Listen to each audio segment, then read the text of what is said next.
नमस्कार take Bangla channel पक्ष থেকে আপনাদের সকলকে অভিনন্দন। আজকের পর্বে আমরা দেখব HTML ID attribute and HTML class attribute। তো চলুন শুরু করা যাক। শুরু করার আগে আমি বলে নিই, যারা আমাদের এই চ্যানেলে নতুন তারা অবশ্যই চ্যানেলটিকে সাবস্ক্রাইব করুন আর আগের ভিডিওগুলো দেখে নিন, তাহলে আপনাদের এই ভিডিওটা বুঝতে অনেকটা সুবিধা হবে। তাহলে শুরু করা যাক। আপনারা প্রথমে রুট ফাইলটা, যেটা index.html নামে করা হয়েছে, সেই ফাইলটি আপনারা নোটপ্যাড প্লাস প্লাসে ওপেন করে নিন। আমি এখানে ফাইলটা নোটপ্যাড প্লাস প্লাসে ওপেন করে নিয়েছি। ওই ফাইলটিকে আরও একবার আপনাদের ব্রাউজারে ওপেন করে নিন। আমি আমার এখানে ব্রাউজারেতে ফাইলটিকে ওপেন করে নিয়েছি। এবার নোটপ্যাড প্লাস প্লাসে গিয়ে আমাদের আগের পর্বের যে প্রজেক্টগুলো আছে সেগুলো সমস্ত আমি ডিলিট করে দেবো। এই যে দেখুন, বডি এলিমেন্টের ভিতরে যা কিছু আছে আমি সমস্ত কিছু ডিলিট করে দিলাম, করে এটাকে আমি সেভ করে নিলাম। কন্ট্রোল এস দিয়ে সেভ করলাম। এবার ব্রাউজারটাকে আমি রিফ্রেশ দিয়ে দিই, ব্রাউজার ক্লিয়ার হয়ে গেল। এবার আমি এখানে লিখব h1 ট্যাগ।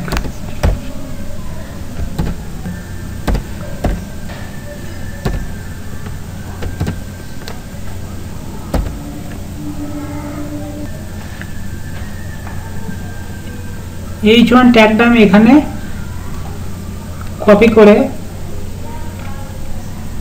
কন্ট্রোল সি দিয়ে কপি করে আমি এখানে 3 বার লিখলাম। ঠিক আছে, এখানে কপি করলাম, তারপরে এখানে একটা কপি করলাম, আবার এখানে একটা কপি করলাম, 4 বার লিখলাম। 4 বার কেন লিখলাম সেটা আপনারা বুঝতে পারবেন। এবার আমি এখানে লিখলাম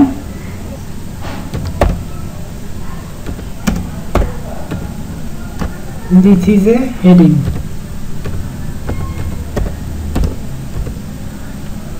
this is a heading for ID attribute।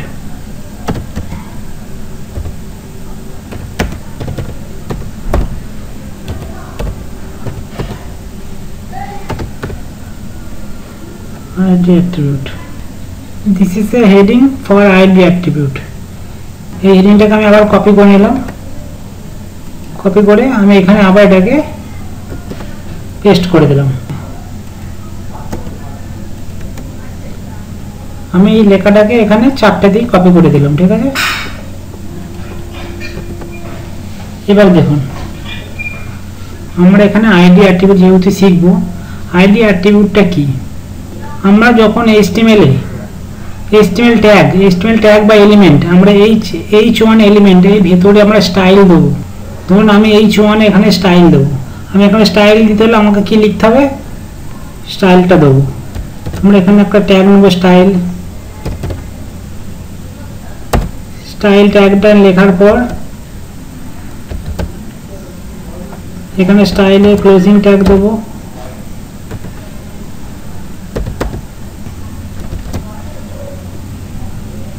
এটা আমরা এখানে সাজিয়ে নিলাম। ঠিক আছে, এর ভিতরে আমরা এখানে CSS লিখব। CSS কি লিখব, h1 দিয়ে এবার সেকেন্ড ব্র্যাকেটের ভেতরে লিখব কালার স্টোরেড।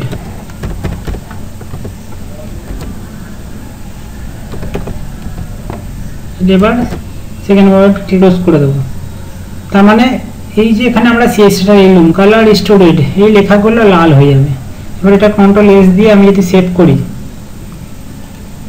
ব্রাউজারটাকে রিফ্রেশ দিই, দেখুন এই লেখাটা লাল হয়ে যাবে, লাল হয়ে গেল। এইভাবে আমরা CSS লিখি। ধরুন আমি এখানে একটা আইডি দিলাম। এই যে লেখাটা এখানে h1 লিখেছি কালার রেড, এখানে সমস্ত h1 আছে বলে এখানে কালারটা রেড হয়ে গেল। আমি এখানে h1 না দিয়ে আমি এখানে h2 করলাম এটাকে। এবার দেখুন কি হয়, h2 করলাম, এখানে কেটে দিয়ে h2 করলাম, এটাকে h3 করলাম আমি এখানে। ঠিক আছে, এটাকে h4 করলাম, এবার ব্যাপারটা বুঝুন ভালো করে। এবার আমি এটাকে কন্ট্রোল এস দিয়ে সেভ করলাম। ব্রাউজারে কেমন আছে দেখি, বড় করে নিলাম। ঠিক আছে, এটা আমাদের ব্রাউজার এসেছে। এবার দেখুন H1 এর কালারটা রেড হয়ে গেছে এখানে, যেহেতু H1 এর কালারটা রেড আছে। এবার আমি চাই সমস্ত H2 এর কালার রেড হবে, H3 কালার রেড হবে, H4 এর কালার রেড হবে। তাহলে আমি কি করব, তাহলে আমাকে কি করতে হবে, প্রতিবার আমাকে লিখতে হবে H1 কালার রেড, আবার লিখতে হবে H2 এর colour red, H3 colour red, H4 এর কালার রেড, এইভাবে আমাকে CSS লিখতে হবে। ধরুন আমি এখানে একটা আইডি দিলাম H1, আইডি কেমনভাবে লিখে, আইডি লিখে আমাদের হচ্ছে এই চিহ্নটাকে আইডি চিহ্ন বলে। আমরা যখন CSS এ লিখব আইডি, আইডি মানে আমাদের যে হ্যাশ সিগন্যাল, এটা হচ্ছে আইডি। ঠিক আছে, আইডির একটা নাম দিতে হবে। আইডির কি নাম দিলাম, আমি এখানে দিলাম একটা মাই স্টাইল, মাই স্টাইল, এটা হচ্ছে আইডি নেম দিলাম, আইডি মাই স্টাইল। এবার এর ভিতরে আমি লিখলাম, এবার আইডির ভিতরে কি লিখলাম, কালার রেড। এবার আইডিটা কাকে পাবে, এই কালার রেড কাকে দেবো, আমরা একটা আইডির নাম দিয়েছি মাই স্টাইল। এবার এই আইডিটাকে আমি চাই H4, এইটাকে আমরা রেড করতে চাই।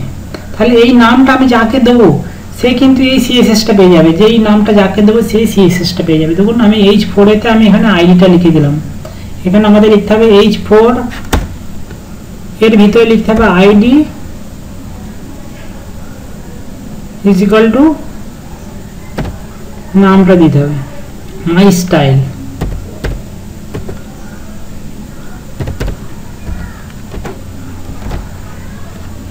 তার মানে কি লিখলাম, H4 এতে আমি একটা আইডি দিলাম, আইডির নাম হচ্ছে মাই স্টাইল। এবার মাই স্টাইলের ভেতরে যে CSSটা করা আছে, যে স্টাইলগুলো আপনি এখানে অনেক কিছু স্টাইল লিখতে পারেন, সেগুলো এই H4 এই ট্যাগটা পেয়ে যাবে। এবার এটাকে আমি কন্ট্রোল এস দিয়ে সেভ করলাম। এবার যদি ব্রাউজারে রিফ্রেশ করি, দেখুন H4 এইটা কালার রেড হবে, এটা হবে না।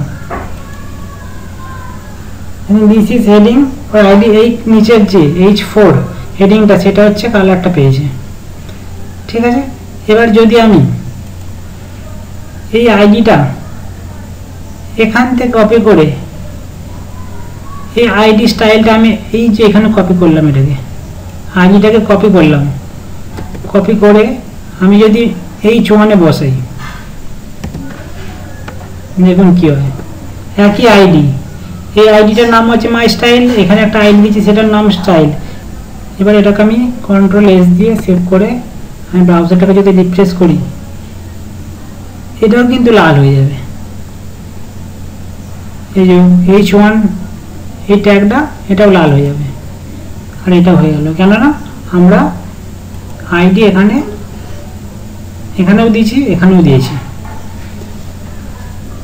এবার আমি বলবো, এটা যেহেতু একটা HTML পেজ, HTML পেজের ভিতরে আমরা আইডিকে একবার ইউজ করব, কোনো নামের আইডিকে আমরা একবারই ইউজ করব। যেহেতু এখানে একটা আইডির নাম দিয়েছি মাই স্টাইল, এই মাই স্টাইল এই নামটাকে এই সমস্ত HTML পেজের ভিতরে এই আইডি ট্যাগ, একই নামের আইডি ট্যাগ আমরা একটা HTML পেজের ভিতরে একবারই ইউজ করব, আমরা দ্বিতীয়বার ইউজ করব না। এটা হচ্ছে HTML এর একটা রুলস বলতে পারেন। তাহলে আমরা কি করে করব, এই যে ডিজাইনগুলো করছি, এই যে লাল করে দিলাম, আমরা এই আইডির বদলে আমরা করব ক্লাস অ্যাট্রিবিউট ব্যবহার করব।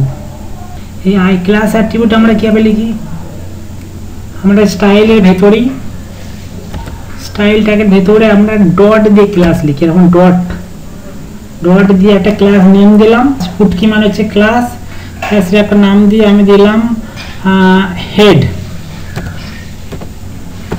ক্লাসের নাম দিলাম কি হেড। ঠিক আছে, এবার এখানে সেকেন্ড বন্ধনী দেবো, এর ভিতরে আমরা এখানে ক্লাসের স্টাইল লিখব। যেমন ধরুন এর কালারটা হবে blue, colour is to blue করে দিই। ব্লু। এবার সেমিকোলন দিয়ে আমি যদি করি ব্যাকগ্রাউন্ড কালার হচ্ছে ইস্যু করলাম। এইবার আমি এই H2 কে আমি এখানে ক্লাসটা দেবো, এইভাবে ক্লাস লিখতে হবে, ক্লাস ইজ ইকুয়াল টু ক্লাসের নামটা এখানে দিতে হবে হেড।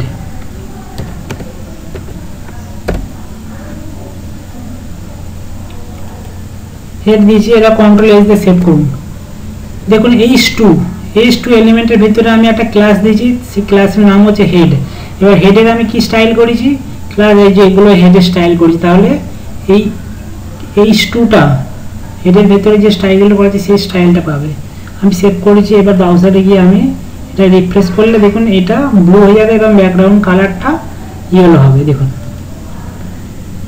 একটা ব্লু এসছে, এর ভিতরে একটা ব্যাকগ্রাউন্ড কালার আছে, সেই কালারটা ইয়েলো এসেছে। এখানে আপনি এর ভেতরে ইয়েলো করেছেন, এর ভেতরে আরও আপনি স্টাইল করতে পারেন, সেগুলো ওখানেই পাবেন। টেক্সট অ্যালাইন করে যদি আমি লিখি, সেন্টার করলাম,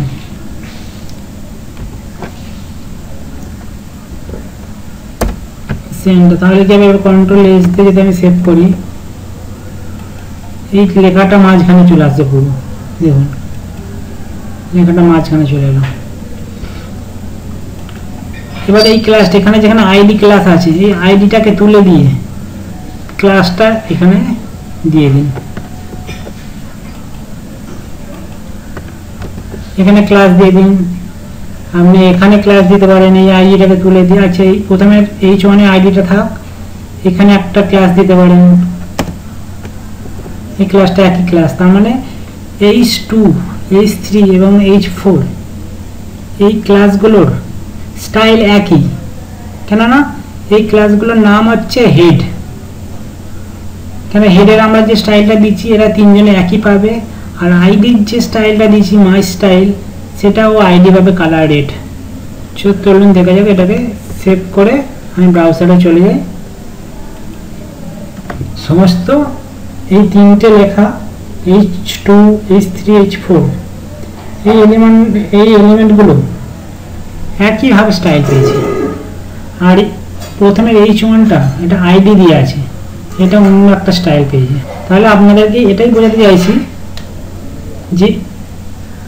যে আমরা ক্লাস অ্যাট্রিবিউট আর আইডি অ্যাট্রিবিউট আমরা কখন কোথায় ব্যবহার করব। আমরা আইডি অ্যাট্রিবিউট শুধু ব্যবহার করব পেজের মধ্যে একবার, একই নামের একই আইডি পেজের মধ্যে একবার ব্যবহার করব। আর ক্লাস আইডি আমরা পেজের ভেতর যে কোনো এলিমেন্টের ব্যবহার করতে পারবো। আমরা ডিপ ট্যাগ, একটা ডিপ আগে আমরা আগের পর্বে আমরা দেখেছি ডিপ এলিমেন্ট আর ডিপ ট্যাগের ভিতরে আমরা এই আইডি এবং ক্লাস এই অ্যাট্রিবিউটগুলো ব্যবহার করে থাকি। ডিপ ট্যাগের ভিতরে আর অন্য কিছু ব্যবহার করা হয় না, শুধু আমরা এই আইডি অথবা ক্লাস এই অ্যাট্রিবিউটটা ব্যবহার করি, আমরা ডিপ ট্যাগটাকে স্টাইল করি। আপনারা যখন CSS শিখবেন তখন এই আইডি অ্যাট্রিবিউট ক্লাস অ্যাট্রিবিউট নিয়ে আরও ডিটেলস হবে আপনাদেরকে বলা হবে। না আশা করি আপনারা আইডি অ্যাট্রিবিউট এবং ক্লাস অ্যাট্রিবিউট সম্বন্ধে সঠিক ধারণা পেয়েছেন। তো ঠিক আছে, আজকের পর্ব এখানে শেষ করছি। আগামী পর্বের জন্য আপনাদের সকলের আমন্ত্রণ রইল। ধন্যবাদ।